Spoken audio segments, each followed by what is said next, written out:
Halo teman-teman Wijaya Trading, pastikan kalian sudah subscribe channel ini sebelum nonton videonya. Jangan lupa like, komen, dan share video ini jika bermanfaat. Yang kelima, ini fahami analisanya. Fahami analisanya atau sistem trading kita. Ini kita bisa pahami teknikalnya, kita bisa banyak belajar dengan teknikal, bisa banyak belajar baca buku, lihat YouTube, atau bahkan yang lain-lain. Kemudian yang berikutnya fundamental ya, jangan tinggalkan fundamental di sini. Kalau kita trading jangka pendek, fundamental sangat-sangat mempengaruhi. Ya, jam 19.30 ada NFP misalkan ya. Kita tidak tahu jam ini ada berita, kita asik entry. Begitu 19.30 melesat dengan cepat, padahal kita ambil posisi buy. Asik-asik di sana trennya naik begini, ambil posisi buy. Tetapi ternyata fundamentalnya menguatkan US dollar sehingga tiba-tiba anjlok.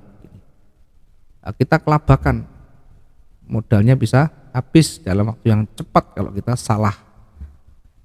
Karena tidak memahami fundamental, tidak memahami teknikal. Maka ini harus dipahami ya. Belajar banyak dulu. Jangan hanya kita terpaku pada pola candle, chart pattern ya, sampai bahkan ditempel di sana sini, di rumahnya, di pojok rumah, di depan jalan, di depan kamar dipasangi pola candle, dipasangi chart pattern. Ya, jangan pernah kita menghafal pola candle, jangan pernah kita hanya menghafal chart pattern. Ini tidak menyelesaikan masalah, tidak akan pernah ketemu nanti. Karena ini adalah hanya membantu sedikit saja. Yang kita perlu pahami adalah bagaimana cara kita mampu mengubah kondisi yang salah menjadi profit, atau mengubah dari yang awalnya rugi menjadi profit, namanya recovery. Kalau kita sudah memahami recovery, maka kondisi pasar market naik, kondisi marketnya turun tidak menjadi masalah. Mau pakai doji, mau pakai engulfing, mau pakai tweezer bottom, tweezer top, kalau kita tidak memahami recovery, sama saja, ini tidak menjamin 100% juga ini. Kemudian bagaimana? Ya semuanya difahami, bagian dari ini pahami, tapi pahami bukan gambarnya. Kita bisa memahami konsepnya, terbentuknya itu seperti apa. Kok bisa baca begitu seperti apa? Ini harus difahami secara konseptual ya, bukan secara gambar. Kalau secara gambar tidak akan pernah ketemu nanti. Nanti di sana akan selalu muncul banyak perdebatan. Ini harusnya kan harami, ini harusnya kan tweezer, padahal pemanfaatnya tidak paham pemanfaatnya di mana. Nanti yang ada adalah saling yang ada hanyalah saling beradu gambar. Padahal yang paling penting tidak hanya ini, tapi bagaimana kita bisa merecovery. Market salah boleh, marketnya bergerak naik boleh, kita bergerak turun juga boleh. Yang kita analisakan salah tidak menjadi masalah. Justru harus banyak latihan recovery. Analisa sesuai dengan aturan mainnya, analisa sesuai dengan rule kita. Ketika salah sudah harus siap dengan recovery. Jadi kalau kita analisa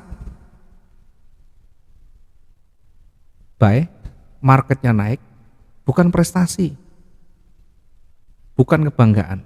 Kalau kita analisa sell, marketnya turun, ini jangan berbangga dulu, bukan prestasi. Karena kalian lagi beruntung saja ya, kita lagi beruntung saja. Karena suatu saat akan muncul, suatu saat akan ketemu, ketika kita analisa sudah valid betul-betul, kita analisa marketnya naik, kita ambil posisi buy. Ternyata apa yang terjadi ya? Dia justru naik turunnya luar biasa ya. Turunnya panjang sekali. Nanti akan diperdebatkan pasti. Lah itu kan harusnya naik, kan sudah ada ini, tidak ada itu, harusnya naik.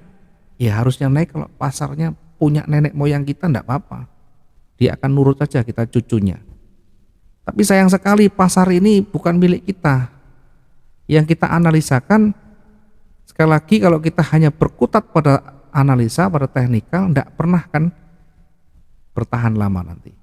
Tapi kalau kita bisa recovery, oh saya buy, oh marketnya berbalik, saya bisa switch, buy-nya saya hapus, kemudian saya ikut pasarnya, sell, lotnya kita naikkan 0,2 atau 2 kalinya misalnya. Marketnya turun sampai di sini, sell yang di sini mampu mengcover kerugian buy sebelumnya. Ini yang disebut dengan recovery. Sehingga recovery ini setidaknya meminimalkan kerugian. Karena kalau sudah salah ya sudah rugi. Satu-satunya jalan kita cut loss, selesai. Kemudian selanjutnya ketika ada peluang baru kita nanti masuk kembali. Itu yang dimaksud dengan recovery. Sehingga harus paham analisa teknikal fundamentalnya. Walaupun tidak menyumbang terlalu besar, karena yang paling penting sekali lagi adalah bagaimana risk management dan money management yang dikaitkan dengan psikologi atau tingkat emosi kita. Tiap-tiap trader beda ya, punya batasan rasa panik yang beda.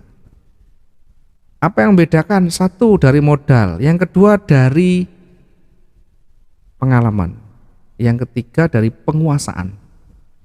Kalau kita modalnya besar, kita hanya gunakan kecil, bisa membuat psikologi kita menjadi tenang.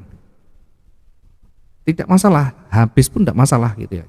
Artinya ada kekuatan yang mendorong di sana untuk tidak ragu. Yang kedua, tadi kita modal kita cukup ya, dan cukup itu tidak modal pinjaman.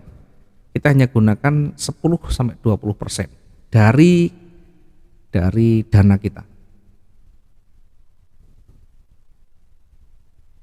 Kemudian selanjutnya ketika kita sudah cukup di sana, ada modal di sana, maka selanjutnya adalah penguasaan medan.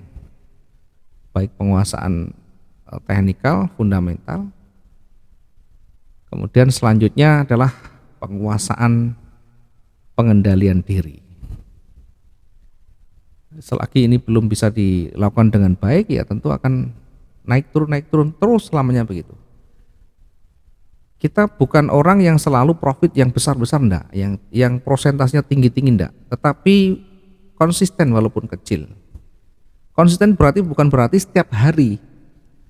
Yang kita lakukan adalah kumulatif ya, di dalam perputaran kita berapa, 1 minggu, 1 bulan, dari perputaran itu, siklus itulah kita nanti bisa lihat berapa prosentase rugi, berapa prosentase untung.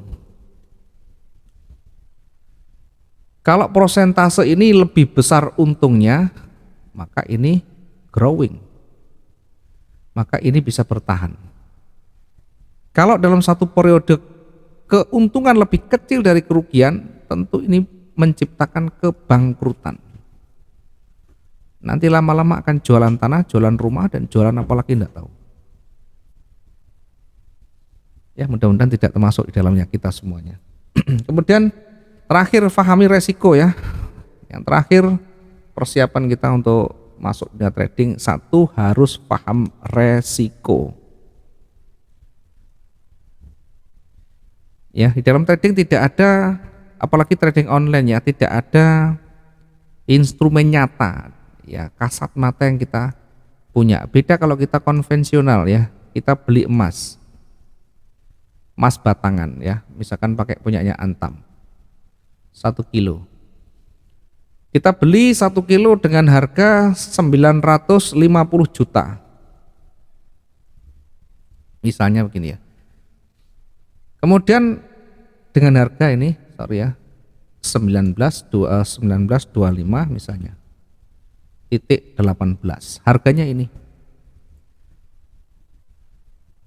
Kemudian besok ternyata masih anjlok, besok lusa anjlok, seminggu anjlok, setahun anjlok, tidak masalah. Barangnya masih kelihatan, tidak dijual pun tidak menjadi masalah. Nah, akan menjadi masalah ketika kita masuk di online trading. Kenapa? Karena akan berhadapan dengan namanya margin.